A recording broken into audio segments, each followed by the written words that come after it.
تو حجاج بھی پھر تابعی ہے, اسے بھی جہنم کی آگ نہیں چھوئے گی.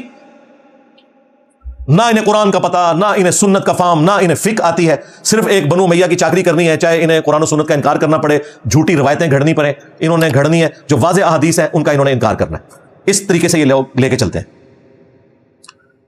اچھا مزے کی بات میں آپ کو بتاؤں, آج سے آلموسٹ 800 سال پہلے امام ابن جوزی گزرے ہیں رحمہ اللہ تعالی, المتوفى 597 ہجری. یہ شیخ عبد القادر جیلانی المتوفى 561 ہجری کے شاگرد بھی ہیں. محدثین میں بڑا مقام ہے ابن جوزی کا. یہ ابن قیم جوزی نہیں ہے جو ابن تیمیہ کا شاگرد ہے, یہ ابن تیمیہ سے بھی 200 سال پہلے گزرے ہیں. ابن تیمیہ بھی انہیں بہت بڑا محدث مانتے ہیں. انہوں نے الموضوعات, بڑی گھڑی ہوئی بڑی بڑی حدیثیں, وہ کتاب بھی لکھی ہے جس میں انہوں نے یہ بھی لکھا ہے کہ جو حدیث حضرت معاویہ کی شان میں ہوگی نا, یہ بھی اس بات کی نشانی ہے کہ یہ گھڑی ہوئی حدیث ہے. گھڑی ہوئی حدیثوں کی کچھ نشانیاں بتائیے, ان میں سے ایک یہ بتائیے جو حضرت معاویہ کی شان میں ہوگی نا تو سمجھ لو کہ یہ گھڑی ہوئی حدیث ہے. اب یہ بہت بڑے محدث ہیں. ان کے زمانے میں ایک ناسبی تھا عبد المغیث, اس نے یزید کے فضائل کے اوپر کوئی رسالہ لکھا, تو ابن جوزی غصے میں آئے, انہوں نے ایک کتاب لکھی جو کتاب محدثین کے ہاں اتھینٹک مانی جاتی ہے. ابن تیمیہ نے بھی اس کی تعریف کی ہے, ابن کثیر نے بھی کی ہے. الرد علی المعتصب العنید المانع من ذم یزید. یہ اس متعصب ضدی شخص کے رد پہ لکھی جا رہی ہے کتاب جو یزید کو برا کہنے کو غلط سمجھتا ہے اور منع کرتا ہے. اس زمانے میں ایک یزیدی تھا عبد المغیث, اس کے رد پہ پھر انہوں نے طبیعت صاف کی ہے ان لوگوں کی.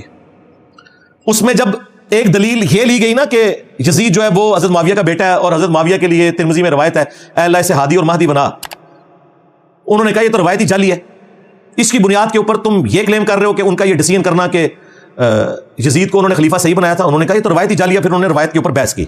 میں نے تو بخاری مسلم سے ثابت کیا, یہ فٹ نہیں بیٹھتی. حضرت معاویہ کے دور میں جو کام ہوئے ہیں اس میں تو یہ دعا فٹ نہیں بیٹھتی. پھر انہوں نے کہا کہ اگر یہ حدیث کوئی صحیح بھی مانتا ہے تب بھی کوئی گارنٹی نہیں کہ نبی اسلام کی یہ دعا قبول ہوئی ہو, کیونکہ نبی اسلام کی کئی دعائیں اللہ نے واپس بھی کی ہیں. بخاری مسلم میں آئے, آپ نے دعا کی تھی کہ میری امت آپس میں نہ لڑے, اللہ تعالیٰ نے واپس کر دی. انہوں نے کہا کیا گارنٹی ہے. پھر ابن جوزی نے اتنا سخت جملہ لکھا, انہوں نے کہا اس سے بڑی کیا دلیل ہے, اگر حضور کی یہ دعا حضرت معاویہ کے حق میں قبول ہوئی ہوتی بقول تمہارے, اگر یہ روایت ثابت ہے تو حضرت معاویہ جنگ صفین میں حضرت علی کے مقابلے پہ آتے. یہ آدھی اور مادی ہونے کہ خلیفہ وقت کے خلاف کھڑے ہو گئے, کڈا بڑا پٹکار مارا انہوں نے. پھر انہوں نے احمد بن حنبل کا قول بھی نقل کیا. جب ان سے پوچھا گیا کہ یزید کے بارے میں آپ کا کیا موقف ہے, انہوں نے کہا یہ وہی ہے جس نے اہل مدینہ کے ساتھ جو کیا. پوچھا کیا کیا, کہا ان کا مال لوٹا, انہیں قتل کیا. تو شاگرد نے کہا صحابی کا بیٹا ہے, حدیث لے لیجیے. انہوں نے کہا حدیث کیا, ایک حدیث بھی اس سے نہیں لینی.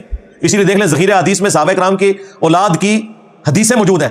حضرت معاویہ 40 سال تک حکمران رہے ہیں, 20 سال تک گورنر اور اگلے 20 سال مکمل طور پہ حکمرانی. بیچ میں ایک حضرت علی والا پیریڈ تھا, اس کے بعد 20 سال ہی حکمران رہے نا صلح حسن کے بعد. 40 سال جس کا باپ مسلمانوں کا حکمران رہا ہے, اس کے بیٹے نے ایک حدیث بھی روایت نہیں کی ہے اور نہ محدثین نے اسے نقل کیا, کیونکہ احمد بن حنبل کہتے ہیں اس سے کیا حدیث لوگ ہیں. پھر شاگرد نے پوچھا جب یہ یزید نے ظلم کیا اہل مدینہ کے ساتھ تو کون لوگ تھے ان کے ساتھ. ان کا اہل شام تھے, جو ہم امیر شام کہتے ہیں. یہ شامی تھے, ایک صوبہ تھا جس نے یہ سارے کا سارا ہنگامہ برپا کیا. تو یہ کتاب اردو زبان میں ترجمہ ہو کے آ چکی ہے, ایک دیوبندی عالم ہے انہوں نے ترجمہ کیا. میں نے 12 اس کتاب کا تعارف کروایا. اب نئی پرنٹنگ ہو کے یہ کتاب آ چکی ہے. ہماری ویب سائٹ پہ اس کا PDF بھی رکھا ہوا ہے, کسی نے PDF بنا دیا تھا تو ہم نے وہ اپلوڈ کر دیا, لیکن ہارڈ کاپی بھی آپ کے پاس ہونی چاہیے, وہ آپ منگوا سکتے ہیں. وہ کتاب کا ہم ٹائٹل پیج شیئر کروا دیں گے آپ کو. وہ کتاب پڑھنے سے تعلق رکھتی ہے, اس میں اور کئی چیزیں ہیں جو آپ کے لیے انشاءاللہ اس حوالے سے بینیفیشری ہوں گی. اچھا اسی والے سے نا یہ بیچ میں ایک چوہا چھوڑ دیتے ہیں کہ جی اگر حضرت معاویہ نے اپنے بیٹے کو بنا دیا تو کیا ہوا, حضرت علی نے بھی تو اپنے بیٹے کو بنایا تھا. بالکل جھوٹ, حضرت علی نے کوئی اپنے بیٹے کو نہیں بنایا. مسند ابی یعلا میں, المستدرک للحاکم میں اور کتابوں میں موجود ہے. لوگوں نے حضرت علی کو کہا, کیونکہ زخم لگنے کے بعد وہ کچھ دن زندہ رہے, کہ آپ اپنا خلیفہ کسی کو نامزد کریں. انہوں نے کہا میں تمہیں ویسے ہی چھوڑ کے جاؤں گا جس طرح نبی اسلام چھوڑ کے گئے تھے, تم اپنا خلیفہ خود چنو گے. اور یہ ظالم کہتے ہیں کہ حضرت علی نے حسن ابن علی کو اپنے بعد خلیفہ نامزد کیا. وہ صحابہ کرام نے مشورے سے چنا تھا. اس حوالے سے شیخ البانی نے ایک روایت لی ہے کہ میری امت کا پہلا شخص جو میری سنت کو بدلے گا وہ بنو امیہ سے ہوگا.